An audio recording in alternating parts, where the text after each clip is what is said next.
With the recent spread of a certain viral disease, I'm sure many of you have viruses and plagues on the mind right now, especially if, like many people, you're spending more time indoors right now than you would usually. In light of this, we've gone through the Star Wars expanded universe and pulled out some diseases of our own to take a look at, all of which, it should be said, put the coronavirus to shame.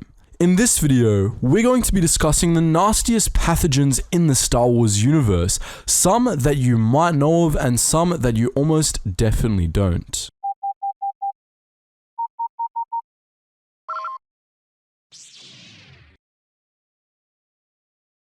First things first, we should establish that these aren't all the diseases that Star Wars has to offer. Legends has hundreds of pathogens on file, most of which are mundane. Disease worked in the Star Wars galaxy in the same way as it works in reality, with mass outbreaks often resulting in planetary quarantines and the like. There were secondary and unfortunate consequences of plague that parallels those of reality as well. Several species, for example, were widely discriminated against because they were viewed as plague carriers. Nemoidians received some of the worst of this due to the unintentional role of Nemoidians in outbreaks of diseases ranging from the Great Pandemic of Doshiba to the intestinal revenge of Baz Baka. But the diseases we'll be talking about today are no ordinary plagues. Instead, we've dug up 4 of the nastiest pathogens we could find, which had terrible effects on those who contracted them.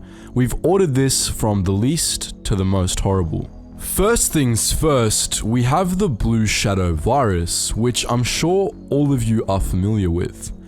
No known species was immune to this notoriously deadly disease, which was also incredibly virulent. It was believed to have no known cure, though as it turned out, this wasn't quite the case, though the cure was so difficult to create that it might as well have been. The Blue Shadow virus was a waterborne pathogen and it killed both quickly and painfully, with rates appearing to vary by species. Anyone who came down with this virus was almost certain to die, unless the cure was on hand at the time. It plagued the galaxy for centuries before the Clone Wars and was responsible for completely depopulating Candoria and its colonies during the last major outbreak 46 years before the Battle of Yavin, shortly after which the virus was eradicated. Despite its virulence and deadly nature, the Blue Shadow virus, in its natural form, had 2 major weaknesses. Firstly, it could only be transmitted through water, which made it at least somewhat possible to avoid altogether.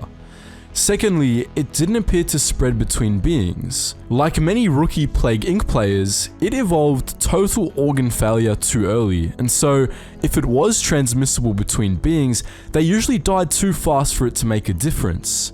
This allowed Republic scientists to contain and eradicate the virus after the Kandorian Plague, albeit only after many lives were lost.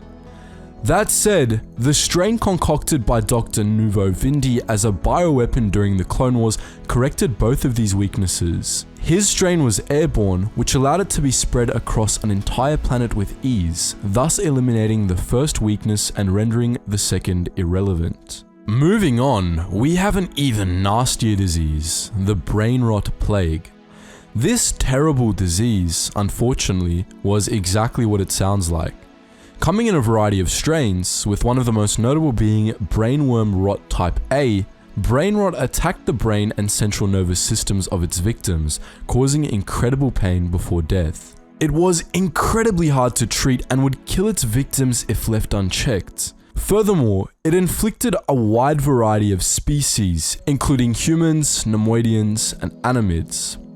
The original disease is believed to have originated on Nemoidia, though the Nemoidians rejected such claims as deeply speciest.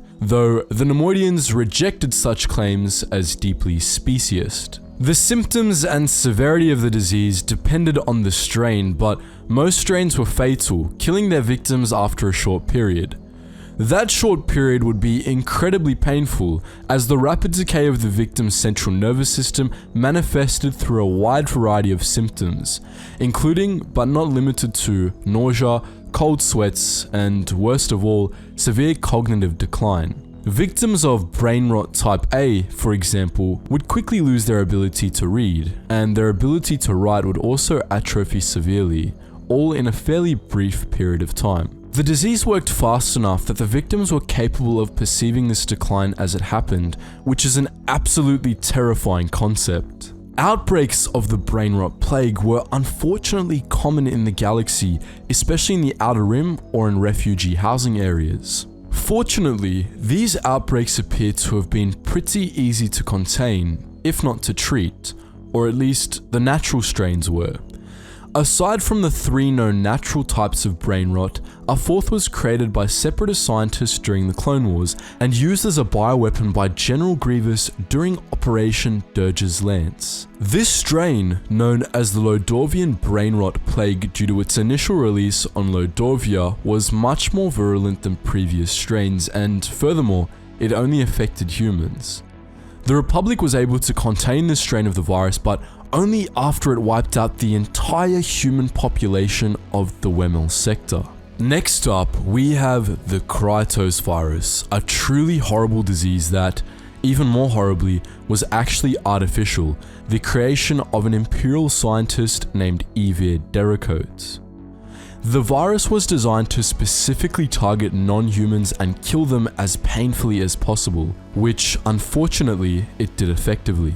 The only non-human species known to be immune was the Bothans, and the range of other sentient species that it was capable of killing was exceptionally wide. This was intentional. The Imperials designed it to unleash upon Coruscant as they retreated following the New Republic's liberation of the planet in 7 ABY, a move they hoped would rip the New Republic apart. The Krytos virus was quite virulent, and it could be spread through water, through the ingestion of infected bodily fluids, or through physical contact with bodily fluids. It was not airborne though, which limited its spread, and fortunately, its spread was also limited by high mutation rates. Large quantities of Bacta could also treat the disease, though treatment had to begin very soon after the appearance of symptoms if it were to be of any use. Furthermore, it was yet again hampered by having evolved total organ failure too early. Clearly, Evir Dericote was a noob at Plague Inc. With that said, the effects of the virus itself were unspeakably horrible.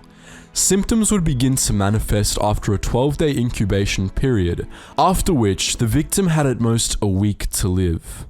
Krytos virus was particularly insidious. It spread rapidly from cell to cell across the body, infecting primarily flesh and muscular cells and completely sparing only pain receptors so as to ensure that every second of the victim's death was as painful as possible. The symptoms came in 7 stages, one for each day after the incubation period ended. On the first day, victims would begin by feeling slightly ill, which would be followed by stupor and fatigue in the second. The victim's skin would begin to noticeably splotch and sag on the 3rd day, which was followed by black boils appearing on the skin and a dryness of the mouth on the 4th.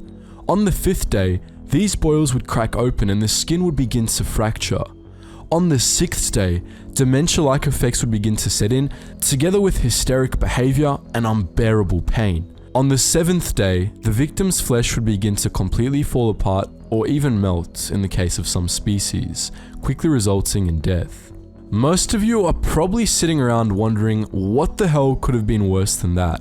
But indeed, there was a disease out there that was worse than the Krytos virus, the Rakghoul plague. There is indeed such a thing as a fate worse than death, and being painfully transformed into a nightmarish breed of Sith spawn counts for that, we feel. There is indeed such a thing as fate worse than death, and being painfully transformed into a nightmarish breed of Sith spawn counts for that, we feel. The Rakghoul plague was devastatingly simple. It transformed humanoid sentience into terrible, mindless creatures called Rakghouls, vicious monsters that traveled in packs with the intent to spread the disease. The Rakghoul disease was mostly known for its rampant spread through Taurus's undercity, where upwards of 60 million victims turned Rakghouls, proud looking for new targets. But unbeknownst to most, the disease didn't originate on Taurus. In fact, it was the creation of the very first Lords of the Sith, Karnes Mer, one of the 12 exiles that conquered the Sith species and became their Dark Lords, engineered the plague in the early days of the Sith Empire, using an artifact called the Mer Talisman to channel it. The talisman also allowed him to control the Rakghouls he created, giving him a potentially limitless army. But the disease long outlived Karnes Mer, as it was also transmitted through the bites and scratches of the Rakghouls it created, making it similar to your average fictional zombie disease. The disease had an incubation period after the initial infection of 6 to 48 hours, making it incredibly difficult to predict when an infected being would transform. The experience of victims of the disease was incredibly unpleasant. According to some who were infected in Taurus's Undercity, the disease was painful during its incubation, and victims would experience the sensation of something crawling under their skin, as well as a sort of cognitive shadow beginning to shroud parts of their mind. The transformation into a Rakghoul was quick but terrifying. Victims would begin to bleed from all their orifices and claw at their skin, often while expressing unbearable levels of pain. Then they would begin to rapidly mutate into Rakghouls, which took less than a minute. Worst of all, it appeared that some element of the victim's consciousness survived the transformation, meaning that, on some level, those who were transformed were aware of what they had become.